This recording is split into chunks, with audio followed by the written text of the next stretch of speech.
एकाच वेळी लागायचे तीन तीन यार, अनैतिक शरीर संबंध, पुढे घडले महाभयंकर, ऐकूनच पायाखालची जमीन सरकेल। जिया उल हक हा उत्तर प्रदेशातून रोजगाराच्या शोधामध्ये फिरत होता।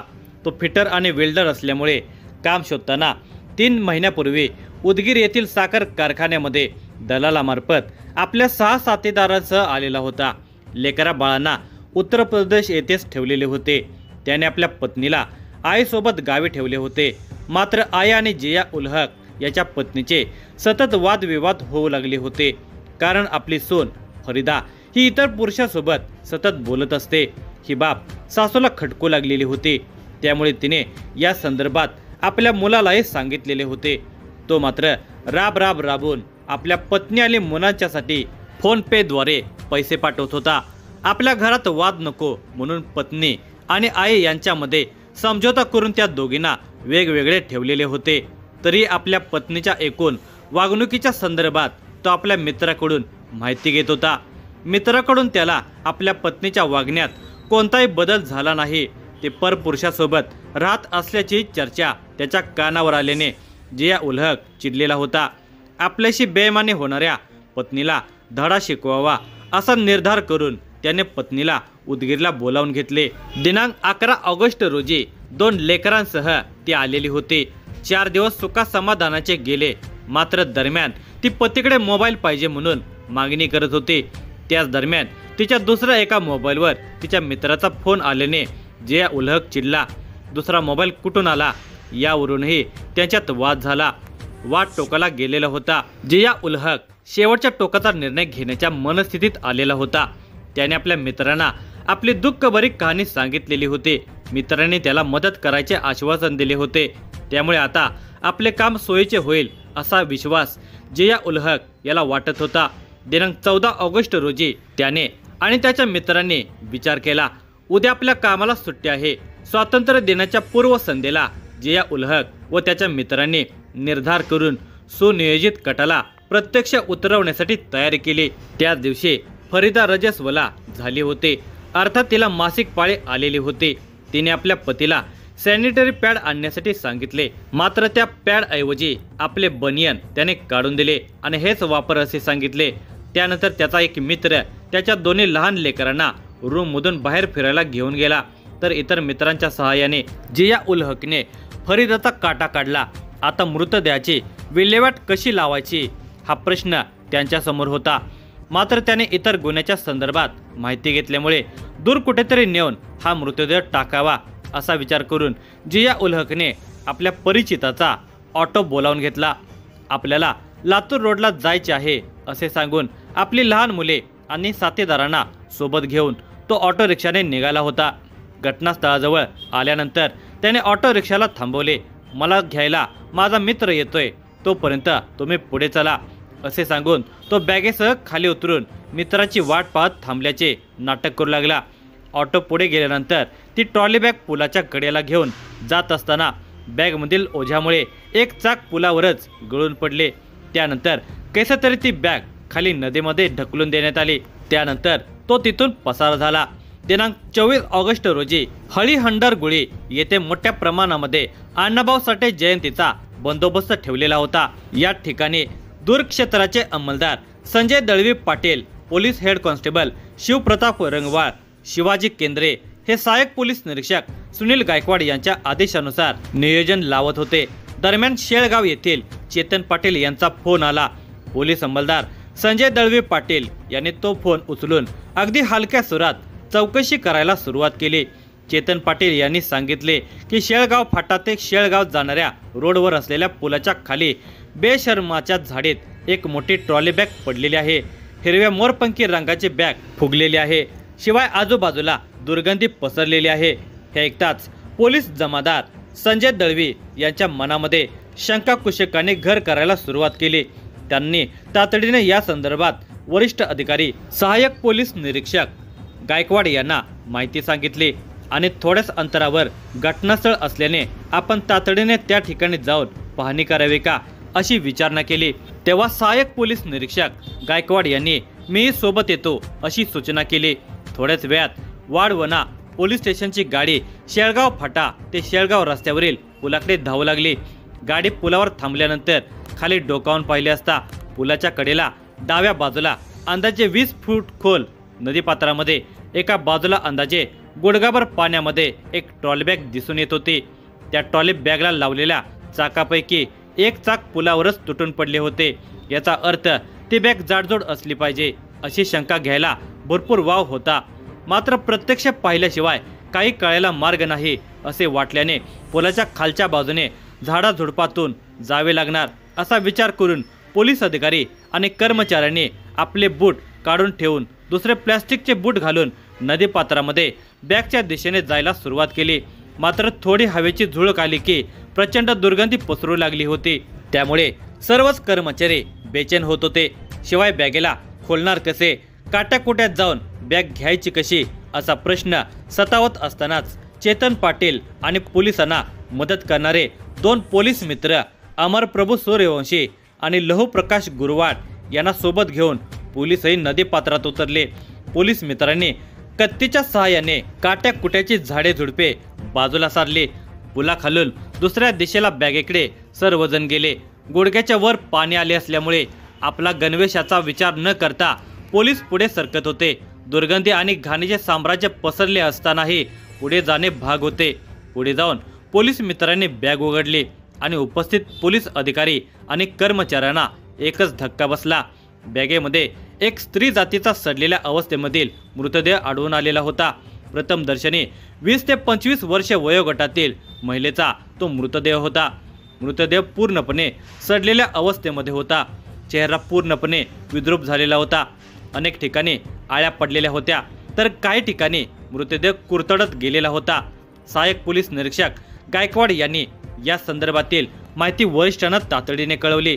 नवीन नियमानुसार शासकीय पंचाशिवाय पंचनामा करता येत नसल्याने आणि रात्रीच्या वेळी शासकीय कार्यालयातील कर्मचारी येण्यासाठी टाळाटाळ करतात असा अनुभव पोलिसांना असूनही उदगीर आणि चाकूर तालुक्यातील संबंधित कार्यालयात पोलिसांनी खात्री केली, पण अनेक कर्मचाऱ्यांचा मोबाईल बंद असल्याचे निदर्शनास आले। तालुका पातळीवर तहसीलदारांनी वेगवेगळ्या कार्यालयातील अधिकारी आणि कर्मचारी यांना पोलिसांनी पंच म्हणून बोलावल्यानंतर उपस्थित राहण्याच्या संदर्भामध्ये आदेश काढले आहेत। तरी पोलिसांच्या कामात इतर विभागाच्या कर्मचाऱ्यांचा उत्साह कमी दिसून येत असल्याने पंचनाम्यासाठी प्रतीक्षा करावी लागत होती। योगायोगाने MSEB आणि महसूल विभागातील एक तलाठी हे पंच म्हणून उपलब्ध झाल्याने रात्री 7 ते 7:15 वाजण्याच्या दरम्यान वरिष्ठांच्या आदेशाने पंचनामा सुरू करण्यात आला। या दरम्यान लातूर स्थानिक गुन्हे अन्वेषण शाखेचे पोलीस निरीक्षक सुधाकर बावकर हे आपल्या विशेष पथकासह घटनास्थळी हजर झाले होते।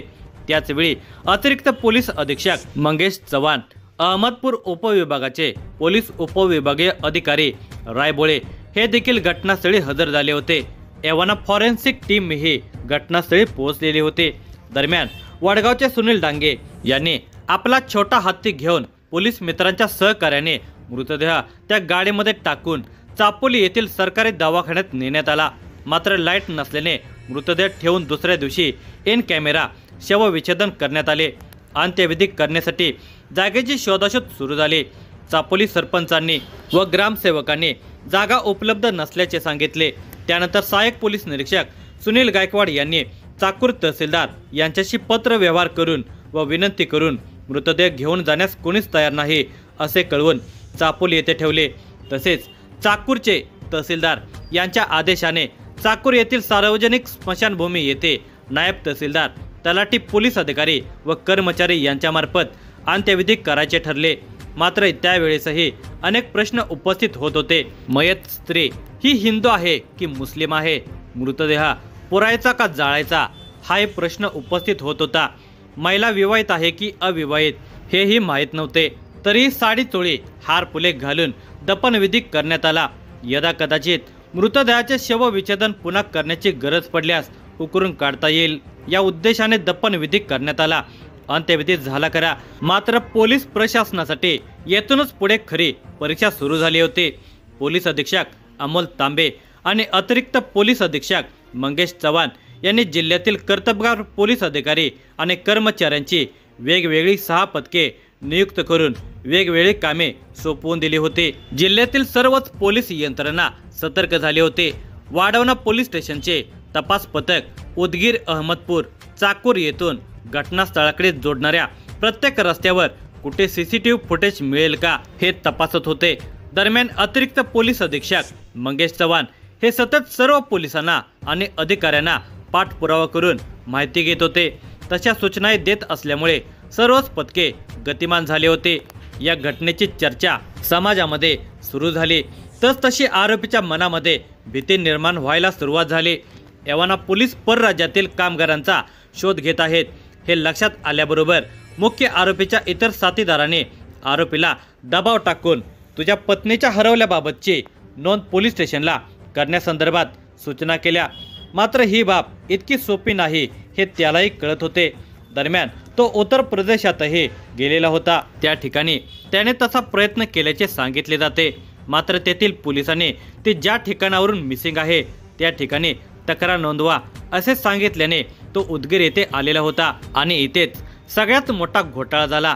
उदगीर ग्रामीण पोलीस स्टेशनचे वरिष्ठ पोलीस निरीक्षक राजकुमार पुजारी हे आपल्या साप्ताहिक सुट्टीच्या निमित्ताने सुट्टीवर होते। मात्र त्याच दिवशी गंभीर स्वरूपाचा गुन्हा घडल्यामुळे अतिरिक्त पोलीस अधीक्षक मंगेश चव्हाण यांनी त्यांच्याशी दूरध्वनीवरून संपर्क करून तुम्ही जिल्ह्यातील वरिष्ठ पोलीस निरीक्षक आहात, तुमच्या व्यक्तिगत अडचणी बाजूला ठेवून गंभीर स्वरूपाचा गुन्हा घडलेला आहे, या गुन्ह्यामध्ये तुम्ही तपासाला पुढे यावे। गुन्हा कोणत्या एका पोलीस स्टेशनमध्ये घडला आहे याचा विचार न करता आपल्या जिल्ह्यामध्ये घडलेला आहे, या भावनेने तपास करावा अशी सूचना केली। वरिष्ठ पोलीस निरीक्षक यांनी आपल्या गुन्हे प्रकटीकरण शाखेतील सर्व सहकारी कर्मचाऱ्यांना तशा सक्त सूचना देऊन आपल्याच पोलीस स्टेशनच्या हद्दीमध्ये गंभीर स्वरूपाचा गुन्हा झाला आहे असे समजून तपास करण्याच्या सूचना दिल्या। तसेच स्वतः देखील त्या दृष्टीने कामाला लागले। दरम्यान त्यांनी पोलीस स्टेशनमध्ये स्पष्टपणे सूचना दिल्या होत्या की कोणती तक्रार किंवा कोणता गुन्हा नोंदवण्यासाठी कोणी आले असेल तर आपल्याला कल्पना दिल्याशिवाय कोणती तक्रार नोंदवली जाऊ नये, मी स्वतः शहानिशा करणार अशा स्पष्ट सूचना दिल्यामुळे पत्नी मिसिंग झालेली नोंद करण्यासाठी आलेल्या जिया उल हक याची माहिती त्यांना देण्यात आली। ते तातडीने पोलीस स्टेशनला आले। त्यांनी जिया उल हक याची देहबोली विचारात घेऊन त्याची थोडेसे कडक होऊन चौकशी केल्यानंतर त्याची ततपप होऊ लागली।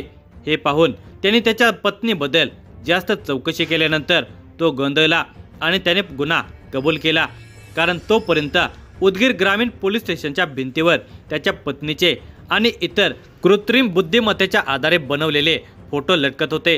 हे पाहून जिया उल हक घाबरलेला होता। पोलिसांच्या कठोर भूमिकेच्या समोर आपण टिकू शकणार नाही असे वाटल्याबरोबर त्याने गुन्हा कबूल केला।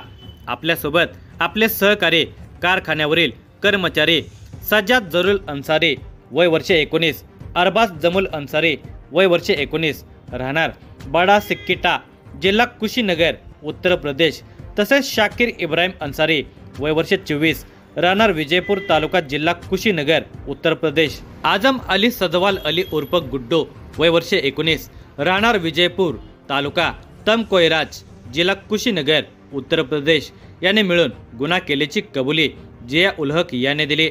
या माहितीच्या आधारे ग्रामीण पोलीस तपास करत असतानाच जिल्हा गुन्हे अन्वेषण शाखेच्या पथकाने येऊन पुढील तपास आपल्या ताब्यात घेतला। पोलीस उपमहानिरीक्षकांकडून 25,000चे बक्षीस ठेवलेले होते। अत्यंत गुंतागुंतीचा आणि सहजासहजी उकल न होणारा गुन्हा लातूर जिल्ह्यातील पोलीस अधीक्षक अमोल तांबे आणि अतिरिक्त पोलीस अधीक्षक मंगेश चव्हाण यांच्या मार्गदर्शनाखाली वेगवेगळ्या पथकांनी अत्यंत कर्तबगारीने तपास करून स्थानिक गुन्हे अन्वेषण शाखेचे पथक तसेच वाढवणा पोलीस स्टेशनचे पोलीस निरीक्षक सुनील गायकवाड, चाकूर पोलीस स्टेशनचे पोलीस निरीक्षक बालाजी भंडे, उदगीर ग्रामीण पोलीस स्टेशनचे पोलीस निरीक्षक राजकुमार पुजारी आणि इतर सक्षम कर्मचाऱ्यांनी उत्कृष्ट कामगिरी बजावली। या कामगिरीचे कौतुक करत नांदेड परिक्षेत्राच्या पोलीस उपमहानिरीक्षकांनी या तपास पथकाला 25,000 रुपयांचे बक्षीस जाहीर केले आहे। वरिष्ठ पोलीस निरीक्षक राजकुमार पुजारी यांनी आरोपींनी फरीदा ही आपली पत्नी असून आपण तिचा खून केल्याची कबुली दिली असली तरी ती खरोखरच फरीदा होती का याचाही तपास करणे गरजेचे आहे। याची जाणीव ठेवून कारखान्याच्या कामगारांच्या खोल्यामध्ये जाऊन मृतदेहाच्या अंगावर आढळून आलेले कपडे आणि दागिने सदृश्य इतर काही गोष्टी मिळतात का याची तपासणी केली। त्या रूममध्ये फरीदाच्या नातेवाईकांचे फोटोही आढळून आले। त्यांच्याकडून अधिक माहिती घेतली असता फरीदाच्या पायावर मोठी जन्मखून असून काळा डाग आहे असे सांगितले।